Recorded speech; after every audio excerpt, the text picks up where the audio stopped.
Welcome back to the channel, and today we have our next episode of our head coach Road to Goat series with Mike Walton, where we are trying to get Mike Walton from a nobody in to be the greatest of all time of college coaching, surpassing Nick Saban in that manner. And in the last episode, we came to a screeching halt per se when we got a job offer from the Memphis Tigers. I put out a poll, not a poll, I put out a comment on our community channel on YouTube and had you all upvote it for if you all wanted us to move, downvote if you didn't. Not a lot of people responded to it, but we did get 5 upvotes nonetheless. And we will be the new head coach of the Memphis Tigers. We'll be moving from Kennesaw, Georgia, all the way to Memphis, Tennessee. We are their #1 top candidate for whatever reason. I'm not exactly sure how that worked out, but the team is better. They went 7-5 last year in the American. Not good enough to win the conference, but they did make a bowl game. And we're going to try to continue that hot streak of bowl game qualification into the foreseeable future. And a big reason why we decided to do this was because we are trying to chase down Nick Saban's GOAT status. And honestly, at Kennesaw State, we are not really going to be able to do it. We gave you all a choice of a school to pick at the beginning of the season. You chose Kennesaw, but the goal of this is to ultimately become the greatest of all time. So we're going to need to win championships. We're going to need to win a ton of games. We're going to need to get top recruiting classes. All of that to pass Nick Saban eventually down the line. And we'll probably put something up about his legacy and kind of where we at and where we're kind of pace ourselves in this episode. If it's not, it'll be on the screen right now. So with that being said, we're going to sign on the dotted line. And you can see the history here. They did go 12-2 in 2019 and won the American Conference Championship, but they did lose their bowl game. And that would probably qualify them for a college football playoff berth in the coming years. It's going to be a 3-year contract. We're going to need to make a bowl game one of those seasons. I think we can do it. They've basically, out of the last 6 years, they qualified for 4 different bowls, which, well, no, they've qualified for 5 different bowls in the last 6 seasons. They basically qualify for a bowl every single year, except for, no, they did it in 2021. They qualified 6-6. So they've qualified for a bowl every single season since 2013. They've kind of taken off since then. So they've been a very, very good program. We're going to try to continue the streak into this season. So we're going to sign the dotted line, and we will be the new head coach of Memphis Tigers.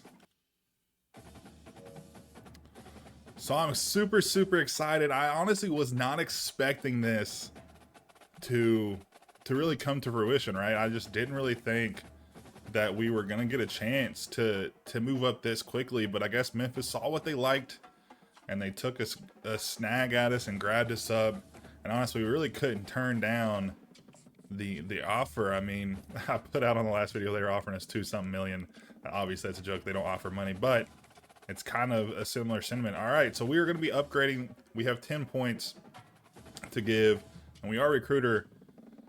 So I think we're going to upgrade here. So again, like I've been saying, we can only upgrade everything except for QB and wide receiver tight end selections to level 2. We have to upgrade it 2 levels ahead of anything. So we can upgrade everything else to level 1 right now, but I think we're gonna no. I think recruiting is going to be beneficial. So we're going to take less time to scout running backs, which might be beneficial. Honestly, I should probably look at the roster of Memphis before doing this, but we're going to rock with it. And also, I think DBs are going to be critical for our next season, so we're going to look at recruiting some of those. And I'll probably put points, our next upgrade, into both of these to get to level 1, and then I'll probably finish this off with this level 4, and our level 7 upgrades.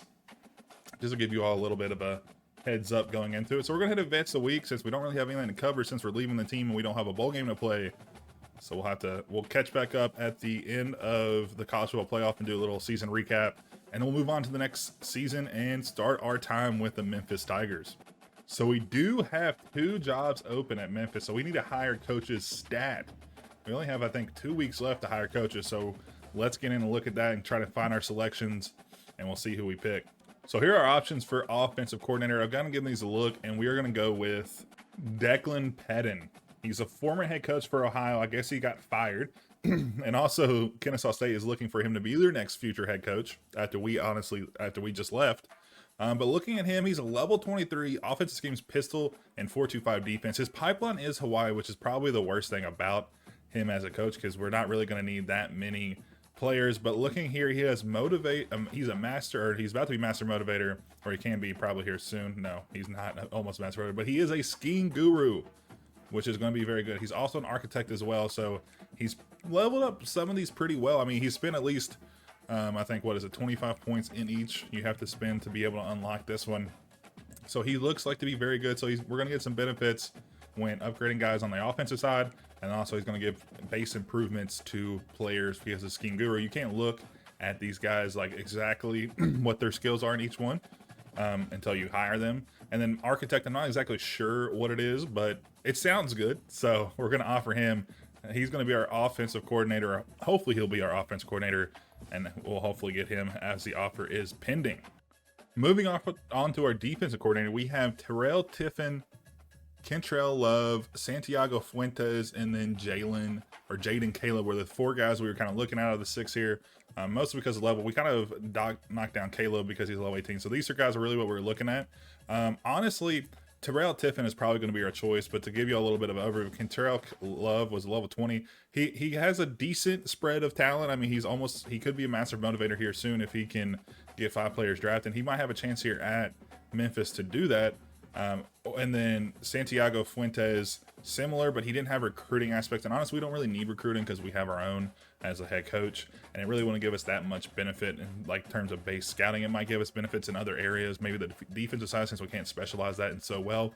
But I think we'll take our risk, and he specializes in tactician and motivator, but not that great. But then you take a look at Tiffin. He's a Southern California pipeline guy, so that is huge when you're looking at like quarterbacks and stuff of that nature. He's also very versed in both motivator and scheme or guru or tactician, geez Louise, and tactician, which is similar to what our offense coordinator is. And so he'll be giving boosts to defensive guys' base stats and also their ability to progress in the offseason and stuff of that nature. So I think this is where we're going to kind of go with. He's also the highest level one. And I just feel like he fits our team the best. And that Southern California is really going to be beneficial for specifically quarterbacks. Southern California has a ton of good quarterback talent. They also have some good wide receivers, not very many linemen, but hopefully that Metro Atlanta pipeline from us will help us out in that fashion. So those are our head coaches that we're going to try to hire, and we'll check back in next week to see if we do capture them. And we have hired both coaches, Pettit and Tiffin, and they're going to be very, very good. Oh, he has 0 years remains. That's so confusing. There must be a little visual glitch. Honestly, I've not seen a single time where I haven't been able to hire the coach. So I don't know if that's a bug, because like they did say in their deep dives that you were supposed to be able to like not be able to get a coach. Like sometimes they would sign elsewhere, but it does not look to be the case. And this is the national championship day. The top story is going to be the Oregon Ducks are taking on the Miami Hurricanes in the college football playoff championship. We're going to advance the week, and we'll cover that here in a moment. And moving on to the next week, we finally took over as the head coach of the Memphis Tigers. We're a 2.5-star team. They finished 7th in the American last season with a 5-3 record in the conference, 7-6 overall. Right now, we're at 80 overall in offense in total, and then defense, we're at 81 overall, which will be nice because our defense seems to be a little better. We're more of an offensive-based coach, so hopefully our defense can pick some up slack. You can see here playing style, we do have a couple guys at risk, an 86 overall right guard, and then a couple other guys that are a little bit lower on the overall list. And then our brand exposure is only a C. We're 90th or tied for whatever the grade is up there. And there's a few guys. C. Martin, 85 overall right now, outside linebacker, could possibly leave. And then I. Reed at 75 overall right guard. The other guys are a little bit lower. Pro potential is up to a B, which we're tied for 37th place, which is very interesting. And then our coach prestige is D+, and that's because we just moved, and you acquire more as you continue on down your career at the same school. So we'll definitely hinder that from a few times. And Oregon does beat down the Hurricanes by 3 touchdowns in the college football playoff championship. So let's go ahead and cover that here. So looking at this, we have Jacksonville State lost to Alabama, Miami beat SMU, Ohio State beat Notre Dame, and then Kansas State fell to Texas A&M. All home games for those higher ranked teams, and basically they split them. So 2 home teams won, 2 away teams won, and then Syracuse, I would say that's an upset against Alabama. I know Syracuse was an auto bid, but honestly, if you're looking at it, Alabama definitely has a better overall. but Syracuse was able to get away with the win.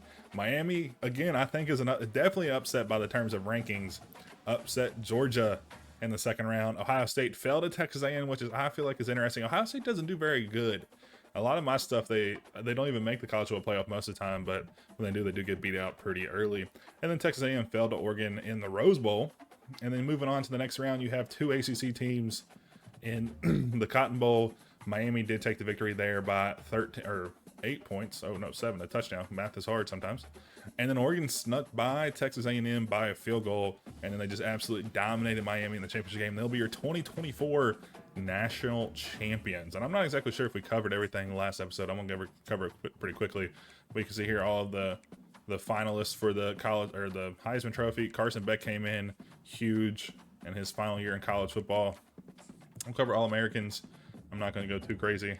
We'll just cover them pretty quickly. You all can pause if you want to take a gander at it. These are our national ones. We're not going to go check the conference ones just because we switch conferences in the off season. It's not really crazy. I'm not seeing Memphis did not have anybody. I wonder if they had anybody preseason. Probably not. You're going to be pretty heavy loaded with SEC, Big Ten, and possibly even Big 12 and ACC teams. So there's our All-Americans, and we're going to take a look at the award winners. Player of the Year, Trayshawn, what was it? Trayshawn Holden, Tristan Stanley, head coach, Jalen Milrow, Jordan Birch. We're just going to go through. We're not going to read all these. Again, if you want to watch them, go ahead and pause the videos whenever we come through. We'll try to give you enough frames to be able to pause it pretty quickly. Ooh, Elijah Herring was one of the best linebackers. He is a junior, and he stayed around. And he is not, well, he's not going to leave. He's going to be a senior this year anyway, so it doesn't matter. But he is going to be a really good guy. We're hopefully going to build around this defense this year. Obviously, he'll be gone in the coming years, but he can be good for 1 year for us, and that should help us keep our job going into the future. Again, we do need to qualify for a bowl game every single year. 6 wins should be easy enough per season, but you never know. Ooh, so we do have a couple guys that I want to leave. 1, 2, 3, 4, 5, 6 different guys that are trying to leave. We have 4 persuasion chances. Let's try to go with a couple. Obviously, we're going to try to persuade Heel, and it failed. So we're not going to be able to keep our 86 overall right guard, man, with gold pocket shield, silver PA shield, and silver wear down. Oh, that one stinks. That one sucks a lot. See if we can. Oh man, we don't persuade Martin either. And another big outside linebacker, 85 overall. Wasn't our best outside linebacker. And we're going to really hope to keep Isaiah Reed. Let's see if we can keep Isaiah Reed. And we do! Successful on that. So Isaiah Reed, the 75 overall right guard. Hopefully we'll be backfilling Xavier Hill this season since he will be leaving. We'll be staying. So I'm very, very good for that. Oh, well, who do we want to do? We got Sheets, Young, and Overton. If we're looking here, Young is definitely the best player, but he is older than both of these guys. So I think we stick with one of these two. They both have a medium chance to be persuaded. So I think, oh man, who do we go? I think right outside linebacker, because we did lose Martin here. So I think he could possibly be, but he's only a, I don't know what to do. I think, honestly, I think I'm going to stick with Overton because he is a year younger and his, oh, can we see? Let's go see. I'm going to go see if we can. Excuse me. Let's go see their depth chart. No, you can't see. I want to go look at their development abilities. We'll look at that. Going down here to, which one was he? He was right outside linebacker, correct? Yeah. So Sheets, which is just normal. He does have the crop top on, and then we have Overton. Oh. Overton, he might actually be worth it. He is impact. So we're going to go with Overton. He is 4th on the rung, but he's behind Mackey, and we're about to graduate 2 guys probably this coming next year. So he would be very good to keep around, especially with that impact development. He should improve a lot better than Sheets does since he only has that 1 year playing style. Oh, we failed. So we don't even get to keep anyway, so it doesn't really matter in the end at all. So we lose 5 guys. We get to keep 1 who was actually a freshman, so I'm pretty excited about that. He was a right guard that'll hopefully backfill. I'm not even sure who they're recruiting right now. So going into next season, we'll have 3 guys to watch out for so far, or 3 that we can see. And we're gonna build our recruiting board first. Or no, this is transfer portal. So let's go. I'll take a look here at some of the guys they recruiting, some of the guys they haven't committed yet. So we have a 3-star wide receiver JUCO player that they're still looking at. And then we have Frederick Hamrick, who's going to be a wide receiver we signed. We're still looking. They added a 3-star middle linebacker, but just never offered him a scholarship, and he's still just kind of hanging out. We are his 9th best team. He's still in his top 8. He is a high school player, so he's not a transfer guy. We do have a 3-star pipeline with him. And then an athlete who looks to be a quarterback, Emmett Torrance here, who we're the only team to offer him a scholarship, but he is a 4-star or 4 pipeline for Texas, so we might need to pressure him. DeMarcus Hatchett is going to be a 3-star free safety they have signed already. Corbin Coleman will be coming in here as a 3-star JUCO sophomore, who is a right outside linebacker, which we might need to sign him to backfill our player that just left. We're going to be competing against, what is that, Southern Alabama and Troy. And then our 3-star wide receiver in Cleveland will be up against Mississippi State. Mississippi State probably will take this one. They're just a bigger school than us, so we're going to have to be smart about how we fight that back. And then Derek Ricks, still in open phase, hasn't hit top 8 yet. We aren't in the top 8. We're top 10, or no, we're not in interest at all. So we're not in interest at all. We're going to be fighting some big names here on the list, but nobody's offered him a scholarship. He is a 3-star halfback. He is an elusive back out of Alabama, so it might be worth a while to spend some time with him. And then we got Von Burr, who 3 teams have offered him, but it looks like we're the best of the pack in terms of prestige and stuff like that. He's only 2-star. Jerry Wire and a couple of these guys. We're just going to scroll through the guys we've signed already. Nick Gilliam, and SMU's #1 on the list, but hasn't offered the 2-star tight end out of Missouri a scholarship yet. So maybe we can sneak in. And we have George President, who we aren't even on his top 10 list, and he's a 2-star safety. Josh Kern is another 2-star right guard who we've offered him a scholarship, and it looks like we can possibly sneak around him easily. We're locked out of this player, so we're going to go ahead and take him off the list because there's actually no point of him being there.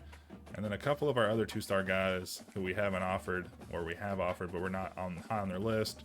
We did sign a 2-star running back, so maybe we don't need to push too hard in some of these positions, but we're gonna go ahead and take a look at the transfer portal, and we'll get back to some of the guys we're targeting. We might even target some more guys in high school.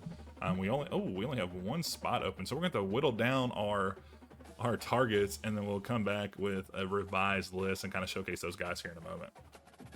So after looking over some of our decisions that our predecessor has made, I can see why they canned the guy. Because let's look at our team news. This is just going to be chef's kiss, genuinely. All right, look at our cornerbacks. We are losing like 6 cornerbacks this season, or 5 seniors, and all they did was recruit 2-stars. All right, cool. I had to take some of them off our list.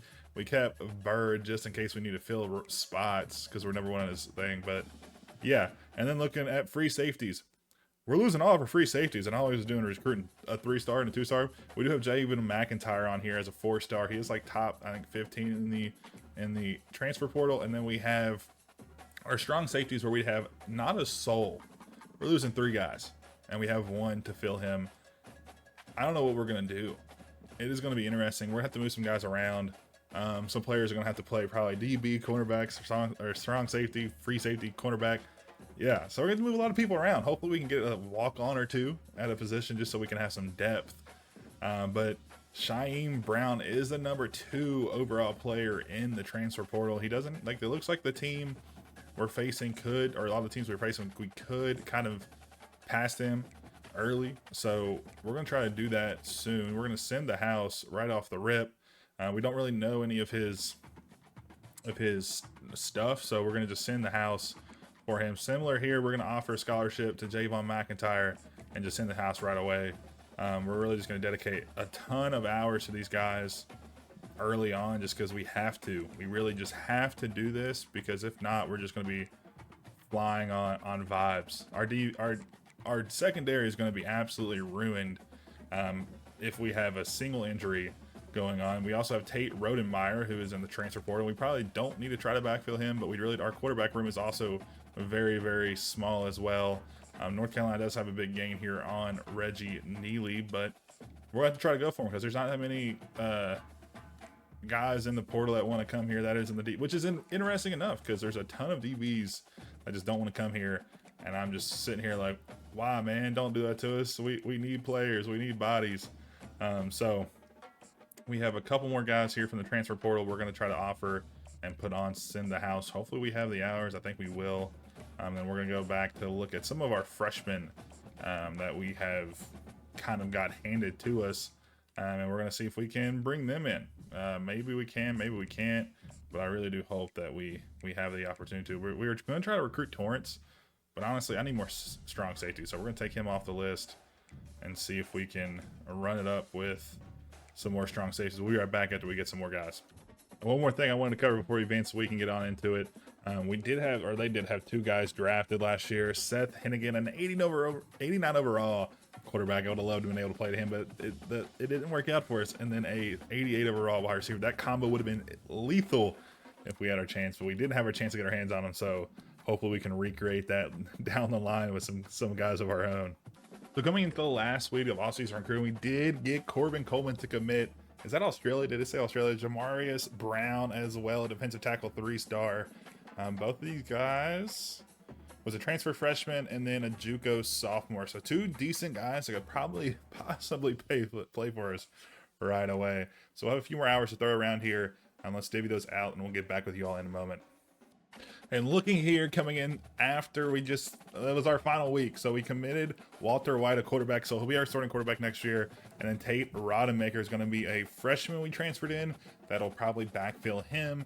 Kyrie Moiston will be a left guard out of Norfolk, Virginia that we also got to transfer in. Vic Burrell, another defensive tackle.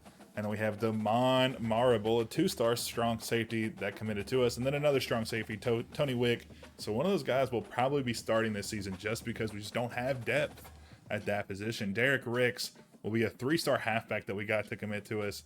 Kimani Demke was a kicker. They also didn't have a freaking punter. We had to find a punter late into the season. They have a punter. They don't have a punter on the roster. They didn't have one coming into the season. So we had to go find one. And we got a kicker here as well. So hopefully we're able to get some. We did lose out on the Cameron Robertson sweepstakes. He went to Louisiana Lafayette, which isn't what we wanted to see. He was a left outside linebacker, would have been great. And then Reggie Neely signed with South Carolina over us. And then Shreem Brown, the 4-star strong safety. And we really, really wanted him. We came in second, so close. We'll take a better look at this at National Signing Day. And that stinks like a lot. Like, we really needed those guys to come our way, and we just barely lost on a handful of them. We did come in 3rd place here for Cameron Robertson, and that really, really stinks. Like, actually sucks a lot. I think we were able to get mostly everybody else. Oh, we lost on Von Burr, a cornerback. We just need depth. Honestly, he's not that good. We just need depth. So we lost out on 4 total guys. 3 of them transfers, 1's a high school player. So this is going to be a very interesting season. Let's take a look at, we're going to not change everybody's position, but let's just take a look at our depth this season. So here's our quarterback room. We do have Tate Rodemaker, a 79 overall senior coming into this year. And then Walter White. This isn't Breaking Bad. Our over went down significantly as well. Hopefully in the offseason training, we can boost some of these guys back up. But he'll probably be our fill-in for when Rodemaker graduates this offseason. He's a scrambling QB at 84 overall. We do have another one at Maiden here. That's 88 overall, so he's pretty fast as well. Coming in our running back room, we have Sutton Smith, who's going to be backfilling. The guy that we lost last year was really good. And then Derek Ricks, coming in at 68. He is a freshman, so I'm not too worried about it. He will improve a lot going in the next couple of years. You can't see his impact grade. And then we have 2 of the freshmen. These 2 guys are 2-stars. You can see there's a definitely significant overall difference coming into this season. We already have a fullback that we got this year. Not really much to cover. I'm not sure exactly. We did bring in Hamrick. We only have 6 wide receivers in our wide receiver room, so hopefully nobody gets hurt. And our wide receivers suck, like really bad. I really hope these 2 guys can develop into low 70s because I'm really going to need them to develop a lot. We do have impact on Banks, and then come on, impact. We do have impact on, oh, that was Banks again. Come on. I hate when it does that where you have to like wait like 3 seconds before you click it. Brady Cluse does not have impact. He is normal. Hopefully get to like 68, 70s. Hopefully Banks can get up to like 72, 73. So we can at least get like 2 or 3 70 overall players in a wide receiver. Tight end, it looks like we're going to be all right. We have 75 overall guy for another year. And we'll definitely have to bring in some more people next year, but he will hold down the fort for this coming season. Our line isn't that great as well. I mean, it's not terrible, but it's not great. 75 overall here, 73. We'll lose these both guys the next season. And we have Rhodes coming in at 71. Then we have two guys behind him that are just freshmen, young guys, just not ready to play, but they may have to depending on injuries and stuff. Cameron Pascal will be possibly our starting center this offseason. Let's look at their development traits. He is impact, so that's good. At least he is also a junior, so he's probably not going to develop much more. And then McKenzie's only a normal, so Pascal will definitely probably be our starter going into the season. Then our right guards, I think our right guards are fine. I think our right side line is way better than our left. They have two sophomores, so I'll probably move one of these guys over coming back. We'll probably change that here in a moment. The right tackle, we have a couple more guys. Depending on how the overalls work out after the offseason, we may see some movement of the left tackle to right tackle because they do have a little bit of better overall. Coming in our defensive end, a couple guys are all right. We do have some younger guys here right around 70s. We did bring a freshman in, but he's just not very good. And our right side of that defensive end line looks very good, very stout, but a lot of guys are older. They're going to graduate coming in the next season, but then you have Sullivan, who is young at 66 overall, so he can improve significantly. We do have two guys that are motivator coaches, so hopefully they have good improvement grades for a bunch of these guys, especially our defensive coordinator, so that'd be nice. Defensive tackle looks very good. We got Vic Burley coming in, who's a sophomore redshirt. He's 79 overall, so he should be a killer for us coming in the next few seasons, as long as he doesn't go pro sooner than we think. And then Herring will be our left outside linebacker this season. We don't have really anybody to back him up. Flaker will probably be our guy to fill in that void next year unless we get a really good transfer. Middle linebacker is definitely all right. One of these guys might bump over to play some backup left outside linebacker, honestly. And then our right outside linebacker is not great. We're just going to cut that straight up. So maybe one of these guys, well, honestly, one of these guys will probably transfer. We might change to a 4-2-5 so we don't have to use either of our right outside linebackers. We might have to do that. But then our DB rooms is not very deep. We have four guys on our cornerbacks that are 70 plus overall, so that is good to say the least. So we'll have some depth there. But then our free safeties just not great. Strong safety, just not great. Two positions where we really needed to fill some spots. We had two 4-star guys that possibly could have came to us, but we lost out on them early on, or well, one early on and one late. Our kicker is going to be 59 overall, so not many field goals are going to be kicked. But our punter is 71 overall with a level 4 of platinum clear-headed. He might be our kicker. He might be functioning as both kicker and punter this season, but we'll have to wait and see. Well, this is going to be an interesting season to say the least. So getting into the preseason, we still have those two players that are at risk so far with brand exposure. So hopefully we can play some better teams. But overall there was 81. So let's go take a gander at some training results before we get into the rest of the season. So our quarterback, obviously, our two guys that we brought in didn't progress because they don't progress when you bring them in, which is weird in and of itself, but that is the case. So our two players that we brought in and transfer portal did not progress, but Sutton Smith went up to an 84 overall, which 86 with all the boosts that we have, which is very, very good. Our wide receivers, okay, let's go. All right, so we wanted Banks to get to 73. Kloos got up to 71 as well, so we'll have a couple 70 overall guys, which is good. Brendan Doyle got up to 77, and then we have our left tackle at 80 overall, 79 and 78 for our left guards, 72 and 70 for center, so not the best, but honestly not the worst I've seen. And then we have our right guard, Isaiah Reed, which is he's a sophomore. He's going to be dominant for years to come. He's at 80 overall. And then our right tackle, which probably is our weakest side. We'll probably switch some of those tackles around to get better overalls on the starting lineup. And then we have our left end coming at 80, obviously, again, 78 overall, true overall. But then Joe Bradfield, a senior right end, is going to be 82 overall with the boosts. And honestly, our right end room our defensive end room is just really, really good. So our defensive line is going to be good. And then defensive tackle up all the way to 83. So we have some really good players. And then Herring coming in at 86. Obviously at that 83 true, and then 86 with that boost. And then Flacker coming in at 77. Mackey got all the way up to 87. Honestly, our box, the defensive box is going to be good. And then Nate Thomason is up to 75. So he might be able to start for us. So we may not have to go to 4-2-5. But we'll see when we get into the regular season.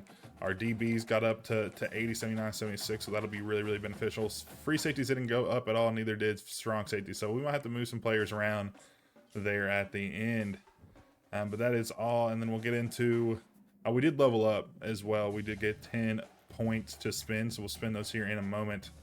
But we're going to try to get to the off season, and we're not probably going to play our very first game. We're about a half an hour through this video, so this will be a shorter one. We'll probably make the other one longer to counteract the fact we're going to change the custom conferences. The only team we're changing is going to be UMass, and they're going to go to the MAC like they are in real life, just to keep things semi-realistic. They're going to go there. We all know that.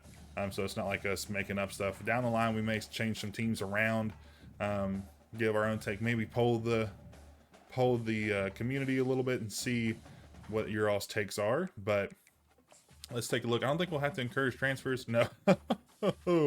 We're 11 players short, man. That is just not going to cut it. So let's go ahead and upgrade our level skills. Like I was saying, I wanted to get basically all of these positions filled out to level 1, since we technically can, since these two are at a level 3. And then we'll upgrade these two next time, and then we'll come back and probably upgrade some other ones to finish that out. And I don't know, we may hold our money or hold our stuff and try to spread out, or we may just try to become a lead recruiter really quick right off the bat. I mean, that'll take some time regardless, just because of that we have to get, I think 2 top 5 recruiting classes, which will take a while for sure. But let's go ahead and simulate the rest of the offseason and get into week 1. I'm not going to set up the board. I'll leave that for the next episode. So there's probably really not much for us to do. So let's just check to make sure that's the case. We'll go take a look at the schedules, and then that'll be the end of the episode, guys. All right, so we'll be taking Missouri at Memphis, so that's not a very terrible long road game for them. We'll be going to Georgia State, though, and to Troy, and we'll get Arkansas at home. So we have 2 SEC schools on the schedule, but we play them both at home this season, so that'll be super critical if we can get at least one of those wins and then win these 2 games on the road and start off like 3-1. Even if we go 2-2 and split them, lose to the SEC teams, it'll still be a good start to the season. And then we have UTSA at home, Charlotte on the road, USF at home, and Navy at home as well. And then we have Tulane, 3 home games back to back, and then we go on the road for 3 games to end the season at UAB, North Texas, and Rice. So it'll be interesting. I'm not sure what their overalls are, but we do have a rivalry with UAB. I love the trophy, but not exactly sure what these overalls are. So it may we have an easy schedule, maybe we don't. But I think it's, especially with these 2 SEC teams, it's not going to be easy road to start the season. But hopefully Missouri has a down year and we're able to sneak and get a win there. That'd be a huge win for the program early on in the season. And if we can beat Arkansas and say they're still ranked, that would be huge. That'll be really good for brand exposure and everything like that. So I appreciate y'all tuning in today. I know it's a shorter episode, but honestly, I just want to get through the off season, get to our new team in the Memphis Tigers. And then, we'll start next season off fresh with episode, I think, number like 11 or 12 or 10 or whatever number it is. But I appreciate y'all being here, guys, and I really hope y'all enjoyed. I hope this is fun for you all. It really is fun for me. I'm trying to make the GOAT. I'm trying to expedite some of the episodes, because I know playing, if we even play 20 years, it's going to be a while if we do 2 games per season or per episode. So I may just try to show highlights in some games, play in a couple other games. Maybe I'll simulate and play like 3 games a season or something, because coaches don't have super big effects. They do more so in college than they do in the NFL. But maybe we'll play more down the line. Maybe as we progress in our career, we'll be more impactful down the line in our career, and we'll play more games towards the end of our career. I don't know. We're still going to play probably this season out, then going into next season we may reevaluate depending on how long it'll take. But I appreciate y'all being here. If y'all don't mind hitting that like button, that subscription button down below, it really does help the channel. It's completely free to you all. If you all like what you see, or if you like anything else on the channel, go ahead and consider dropping a subscription. But again, I just want to thank you all for the great journey. We're almost at 500 subscribers, which is my goal to get to by the end of the year, and we're just so close. But I appreciate you all again, guys, and I hope to see you all in the next one.